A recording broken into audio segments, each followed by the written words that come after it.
All right. Thanks for having me, dude. Yeah, no problem. It's kind of weird trying to be professional and talk about shit that You don't have to people's be professional, man. It's just a conversation, dude. Right. Like, what would we talk about if we was just bullshitting in the car or on the phone? Well, I'd ask you, dude, you got any weed, man? I'd be like, no, man, I quit smoking. I don't get 1 it. year. 1 year in March. You like to practice with your willpower. I feel like you're like, all right, what am I going to do this year? I set challenges up. I don't know. I mean, it's... You do. Once a year, you'll be like, well, I'm not smoking weed. I ain't drank like, for 6 months, and then I did the weed thing, and then now I haven't drank since before Thanksgiving. I try to stay away from chocolate, and then it beats me. Like, I'll stay away from chocolate for a month or two. Then what I didn't eat in that month, I'll eat it the next month. Just double up on my quantity of chocolate. Clean eating, man. That's where it's at. On the way home from the studio, I try not to do this. We'll stop at a gas station. That's 1 o'clock in the morning. And everybody gets out to get their pops and their stuff. And I just sit in the seat staring at the door like, don't go in, don't go in. And if I go in, I get a whole box of fudge rounds and I'll kill them all the way home. I've been doing that since since I was a teenager. It doesn't show. No. Doesn't show. All right. Well, yeah, let's go all the way back. All the way back. I was 13 years old. Yeah, I was 13 years old. It was a Christmas. So we're related through marriage of, family members and stuff like that.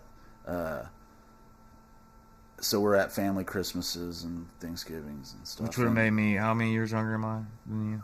I'm 36. So you're probably just 3 or 3. 3 years. So he's younger than me. I never played guitar before I'm 13. And it's like Thanksgiving, Christmas. We're big family. I mean, there are hundreds of family members all around. Jeremy always brought his guitar. Oh, he was like probably the first kid besides uncles and stuff that I saw play music in our family. So he brought his guitar, and I walked over to him. I'm like, hey man, I'm thinking about getting a guitar. And he's like, oh yeah, here's a riff, or he's showing me some shit.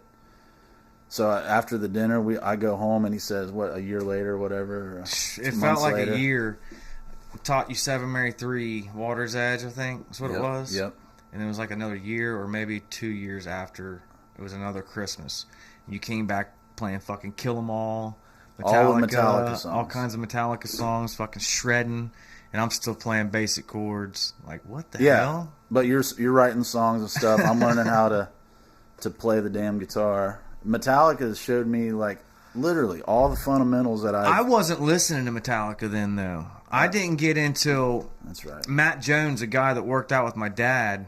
Well, dude, you're 11 years old. Well, how old was you? Wait a minute. So if you were 13, I would have been 10. No, 10 or 11? Yeah, 10 or 11 at that time. It was young. I started playing. My uncles, they all played. Dana Wendell, those guys, and Chris played. And we would just have like jamborees and stuff, little fires, and they would play, and I'd watch them. And then I got that Yamaha, which is unfortunately not sitting here. It's in a case. It needs to be. That thing was the very first guitar I got, and didn't have keys on it, nothing. So I had to buy it, and figure it out, put it all together, and started jamming. And I was probably 6 or 7 at that time, and then did my first show when I was probably 9 or 10 at the Sardinia Founders Day. That's right. And played Eagles song Outlaw Man. And there was like probably 60, 70 people there. Back then it was the Founders Day was the place to be. Was that your first? July. Was that your first gig besides the family? First official gig outside of playing around the family. Yeah, and you played around your family. Your family's your biggest fan base, dude. Yeah, I mean, obviously, and I they appreciate should be. and love them so much. So they come to, especially local shows. But I've had a lot of my family travel to see. But your whole family is basically all of Adams and Brown County too. It's like you got like a couple. It's counties. Huge. Since I'm 13, I'm getting serious about it. And when I made the decision to play guitar or play music in general, I have not been off that path since then. So it's like I made that decision then, and I have not. You've never veered off the path. Never veered. I've taken breaks, and like I said, I questioned it. Do I want to do music? you've always just been full throttle fucking going. So, like, demo-wise, recording-wise, nobody, I don't know if we never get to tell this story, but, like, you know, Jeremy's a kid, but he's living hardcore, man. He's living hardcore. I was calm compared to this dude. When we're younger, you know. And, like, you talking, like, 20s. late teens, early 20s, yeah. The 20s were, I think everybody knows that by now. So, like, on and off. Talked about that before. On and off from teenagers, we're doing our own thing. I think, you know, I joined a band coming out of high school called Rootbound, and we do an EP. And when did you find that? You came into art class, Ms. Zerbock's class. That's right. I was visiting schools. I was already out of school. Motherfuckers graduated already. Yeah. I'm like a maybe sophomore at the time, and you come in selling Rootbound EPs. And then me and Zach Nichols had got a hold of it first, but that's when I got a copy from you. Right. And then, yeah, dude, me and Zach we were like super impressed with the quality of it. We were like, God damn, that's what we want to do. We wanted to record our demo now. Yeah, and it never happened. We did demos in our garage. Well, I was gonna get to that. So shout out to Zach Nichols, because this dude. Yeah. Like, you know, your friends in school, you're finding out who plays music. Yeah, I play guitar, I play drums. I think I lied to a group of my friends and said, I play drums. And I didn't lie. I actually knew how to play drums. I just didn't know it at that time. I'm 16 or something, and they're like, you know how to play drums? I'm like, I guess. And literally, I could play drums. And I had to ask my family, why do I know how to play drums? And like, you used to play when you were like 5 or 6 or something like that. So I'm at Zach's house every day, right? And he's buying all this shit, and we saved up every penny we had, you know, to buy one PA speaker at a time. You know, getting allowances, getting this and that. His mom would drive us to Sam Ash in Cincinnati, and we'd buy one speaker and be like, all right, not even worrying about the cables, not worrying about the board, not worrying about the microphones. We just thought, if we got a big PA, we're going to throw on a concert. So anyway, he's buying all this shit. And I'm busy now. You know, I'm graduated, I'm gone, I'm playing music. So Jeremy and Zach start, you know, when you play music in this small town, boys, you join up real quick with the people that are doing it. So you guys got together and was doing some shit. So here I come back. You came in the garage one day, your hair was down to your fucking ass. And I hadn't seen you for a few years, remember? I guess, yeah. It's there was always a like couple, little there was 2 or 3 years where I didn't see you, and then you came back, and then that's kind of when we got together. But what I wanted to talk about was the drums and the guitar. Yeah, the drums and the guitar. Those are the original, still the same drums, because you eventually got them from me, and you had the guitar from Zach. Yeah, and he was heading off to the one he Army. played the session in today, that Yamaha. Is it Yamaha? Black Yamaha? Yeah, that black. No, it's a black Fender. Fender. Zach's leaving for the Army, you know? Yeah, and I'm like, right. What the hell? And he's like, you can have this. I know you'll use it. And that means a lot to me, dude. A lot of people's done that throughout my life. Dude, you've kept it in pristine condition. And all the shit that I have, I try to keep it in good condition. How many years now? It's been over 15.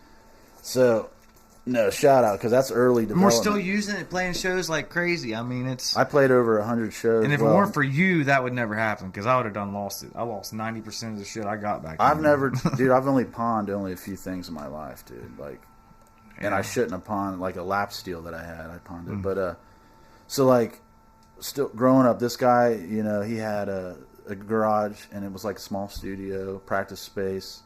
And all of us had one, you know, garage or bedroom here or there, but we start showing up, and I'm playing some drums. We're writing some songs. He's got songs out the ass. I try to help him finish them all the time. And we went to the recording workshop for the first time.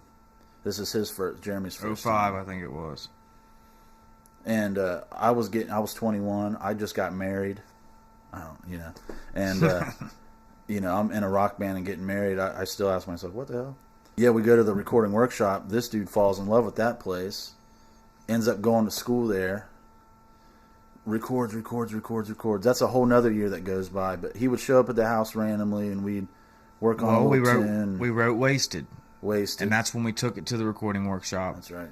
Tracked it there, and that's when I knew I was going to school after that. I was going to go there. Yeah, we did the one program, song. And then that's when Brody met him, which fucking Brody, man, and him and Derek. And then the next 12 years after that, I spent every year going multiple times a year. Jeremy probably has how many unreleased recordings? Oh God, dude, it's hundreds and hundreds. It's No, it's cool. Dude. I like to reminisce about all that shit because one, we don't get to tell the story too often. Dude, the music shit's for real, you know, and it's not just because we live in Ohio.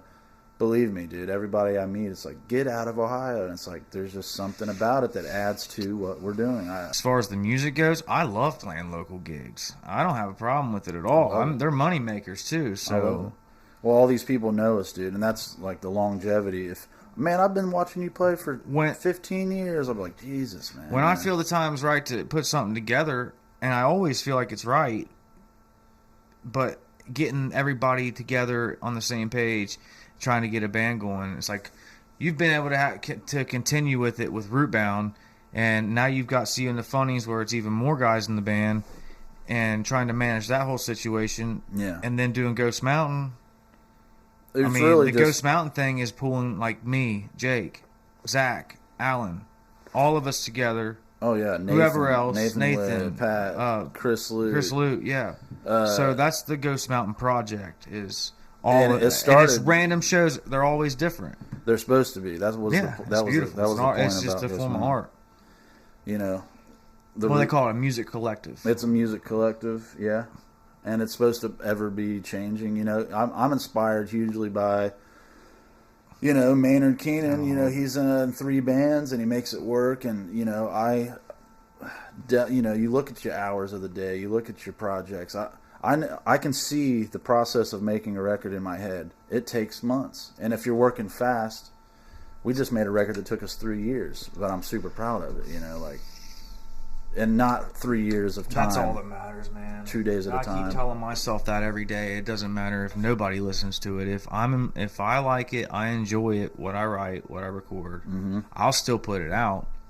I'll put it out there on YouTube or whatever else, and I just hope people enjoy it. The thing I don't do, which a lot of us probably should do more of, is publish or distribute, work on those things, invest the money into the distribution part, which you guys did a great job with See You in the Funnies. Yeah. And you've done with Rootbound. I lack all that, but I'm I'm to the point where I'm just not happy with any song finished. I don't finish them. But no, I'm about to write a whole new record, and that's exciting for me because. We'll talk about the Ghost Mountain record because I'm interested in. Today we did some harmonies that to the track Dead Man's Boots, an original one that he wrote, and it was basically just laying harmonies over is what we were doing, and then a live take too that we'll upload today.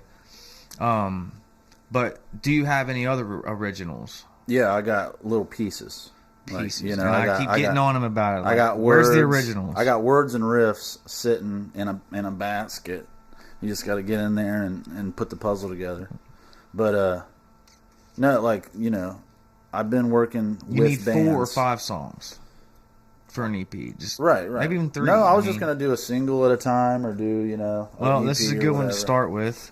Now start working on your next single as far as writing goes. Oh yeah, and we can get moving on it. Well, just the reason I've never done it. Well, 2, I'm picky, and but working with other bands, you know, working with Rootbound and See You in the Funnies, that takes up all your time, your energy. You want to make all the ideas count for what you're working on at the time. I didn't want to. No, but yeah, sorry about that. UPS guy, UPS guy showed up.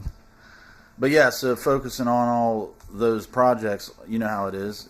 I want to seriously just dive in and make myself do something for me, you know, write originals. I want help from other people. I love collaborating with people. That's why me and you's collaborated my entire musical existence. There's other people out there that I've collaborated my entire musical existence, but this time it's just like rein it back, see what I can do, let those people hear it, you know, my close circle, and they'll bust my balls about something, and then, so, you know, just let it go, man. Yeah. Just let it go. But like some of your shit, you have EP after EP after EP. Dude, I had a blast. I think our best recording ever. We've done so many. I think when we go up to Bub's studio and we just whip something out in an hour. The DOA, Dead on Arrival song. Oh with yeah. The drums.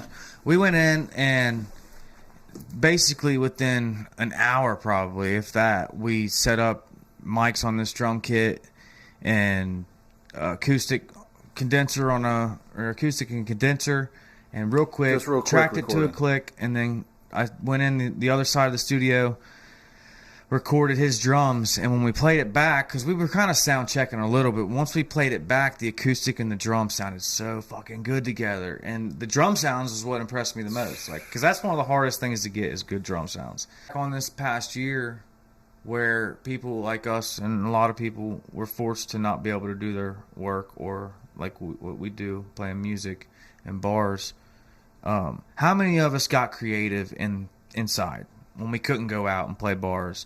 You managed to pull off some early gigs and worked around a lot of the restrictions. We still played gigs. Played a lot of gigs. For Ghost Mountain, the pandemic 2020 was the year that Ghost Mountain played more shows than the other two bands, and that never happens. Right. You know, the Funnies played 50-some shows a year, maybe more. But did a lot of that have to do with the venues themselves being closed, or so it was more of you found the ones that you could do it, you could pull off a Ghost Mountain show as opposed to a See You in the Funnies or Rootbound or the bigger the bigger full band, the acoustic Ghost Mountain stuff. can go 2 guys, 1 guy to 5 guys easy anywhere if you're outside. And then just straight up when the pandemic hit, the guys in the band, if we're not making money, they got to survive, so they had to go off to different places and make money, so it's harder to get together right now. But the shows are back on. I mean, they're being booked right now. The phone's kind of ringing slowly, but it'll pick up. Yeah, man. And really, it means a lot to people, dude. Like, when you go out and play, you just think it's Friday, I got it, I love doing it. You give me a reason to play, I'll play it. But to see what people are saying, hey, I need this music, you're like, shit, man. This year showed me that it means more than, because I'll do shit selfishly. It's like, hey, man, I'm having fun. I want to do this. But then when other people's like, no, I need this, you're like, all right, cool. Cutting back on drinking. But no, my craziest thing, it wasn't even a show. We're writing, we're partying at your house, and we're in the middle of something. A half a bottle of Jack Daniels is gone. The door busts open, and here comes CT Neal. Oh, God. Chris Neal, CT Neal. It's in my trunk. I got it in my trunk. He's all jacked up. He's probably as big as he is now, So this is the origin of when Chris says in his video on Facebook, he says, Purple Passion J. Neal from J. Neal Music, Just Like Monday, Art of Failure, Other Side Tiffany, and Purple Passion Pleasure Palace. Those are all the band names that I had at the time. And the Purple Passion Pleasure Palace came from that night. Yeah, from that night. So he shows up in his little red car at the time in the trunk. I shot a fucking deer. Yeah. And he had a dead deer in the trunk. And I think he shot with a pistol maybe, or maybe it was a rifle. I don't remember. I have to ask him about that. But he comes in, he's bloody, he's muddy, and we're jacked up. We're all fucked up in the garage, and it was just hilarious. Well, throughout the night, we just continued to drink. Such good times there, by the way. And you start playing on the guitar, and you're just over in the corner kind of jamming while everybody's socializing. And then we hear you start singing whatever it is. How'd it go? Must have been looking right at him when he shot him because he fucking got him right between the eyes. Talking about the deer. And now Chris, to this day, just every time we talk about you or anything like that's that, it. That's the memory. It's that. It's Purple Out Passion of all the Pleasure crazy Palace. memories. And then because it went Purple Passion Pleasure Palace. Yeah, that's it. It went to that, and then it went into Must Have Been Looking Right at Him. Yeah, it's fucking stupid. That's some good stuff. Out of all the shit that we've been recording, I think our best project we did was before I got robbed by some police. I had some money, and Jeremy had these songs, and we were on a roll on recording, and I was like, dude, let's record these songs. And that's when Sold came out, and this is the only time I get to play drums and bass. I'm, playing guitar most of the time in all the other bands. And we printed 1,000 CDs. I heard your video the other day. That's where that song went mostly, was to them 1,000 CDs. Oh. It got played on a couple radio stations, didn't have much, but it went to 1,000 copies of this Root Fest compilation. Yes. So people were hearing Jeremy again or for the first time. then, you know, 2016, people are hearing this guy for the first time. They're like, who the fuck is that? I'm like, it's my cousin. You know, he's got a big YouTube channel now. But yeah, dude, that's probably one of my favorite songs we've done, dude. It's solid. I want a whole record that sounds like that. Just time and money. Time and money. And hard work. Hard work gets you the money. The money buys you the time. and so that's pretty much how we got to do it. Yep. No, we work together too. You know, we're blue collar motherfuckers. True story. So and we both the conversations do around the construction site are 10 times better than this fucking. Oh yeah, dude. You know? And that's what's up too. Is Ghost Mountains ended up being many of my solo artist friends, Jimmy Klepper, Jeremy Neal, Jordan Merchant. Ghost Mountain ends up being the backup band for all these songwriters. Like, because I'll book these guys to, you know, open up. For one, you know, they need to be playing, and two, it's just, dude, people love this shit. But then you or Jordan, nobody has a band, and it's like these guys can get in here and improvise to these guys' songs so easy, and it sounds so fucking Which goes good. back to the musical collective. It's just what it is. A dude. Collective of musicians that are multi-talented and can basically just do anything on a whim. I think this year, at all of our shows, we've got to do more about recording them. You just said it out loud now. Now we have no choice. No, we have to. The camera is never rolling when it's supposed to be. The recorder's never rolling when it's Somebody supposed to be. should be backstage. Somebody should be filming the stage. Somebody should be constantly filming the entertaining things that go on. I should put more content out there. I know. You know, Me but too. if I'm putting out songs and the band's putting out music videos and there's comedy sketches being released on Top Pig, I'm fine with that, dude. I don't need to be going, hey guys, I just had a burrito. Everybody on here that knows you would agree you'd be entertaining as hell to watch throughout your daily life. Well, I'm pretty sure come to the gig. See, the thing is, I love being on the stage, and if you're there and you're buying the ticket in the door or whatever it is, you know, everybody's going live on their Facebooks or Instagrams. And that just, I don't like that. If you bought a ticket to come in the door, it's not fair for the guys that bought a $10 ticket and then just stream it live for the lazy sons of bitches at the house. You know, so like, I disagree. I got with this that. back and forth thing. I disagree with it's that. Content. I'm not going to I'm disagreeing with myself, but it's like there's just something more about people it. that can view it by whatever means necessary. Right. Now, if we recorded it and released it the next day, cool, man. I like the live stream stuff. I watch a lot of live stream stuff. I do watch a lot of the pre-recorded stuff too that's streamed live. Right. I'd rather be live. I'd rather have an instrument on and say hi and shake your hand than fucking talk to you through a video camera. I mean, obviously. This is different because there's human being here. You know what I mean? Yeah. Man, that's all. That's really all my goal to all this is just to be able to do it until I'm dead. You know, like it don't have to be nothing to do with fame, nothing to do. As long as there's a little bit of income, I'll keep rolling. Income, satisfaction, entertainment. It's and you know how we are. We record a song and we'll listen to it for a week or two straight, just because it's like, can you believe we just did that? I can't wait to listen to the live version and watch the video with it after it's all edited. That's gonna be fun. And see what that sounds like, and then you're working on the demo and getting it done. So I want you guys message Jeremy and tell him to do more of these conversation podcasts. You got to get CT Neal up in here. Yeah, I'm trying. We're working out sound. This is the first thing we've done as two people, but hopefully the video turns out all right. The sound's all right. We'll make it what it is. Yeah, I hope you guys enjoy Dead Man's Boots. We just did a little recording. Yeah, that'll be up today. Hopefully the podcast goes up today. I know it's probably gonna be like an hour close to it. So. All right. Hi, Mom. Hi, Dad. Thanks for having me. Is that all we doing? Yeah. All right. So, we'll see you guys.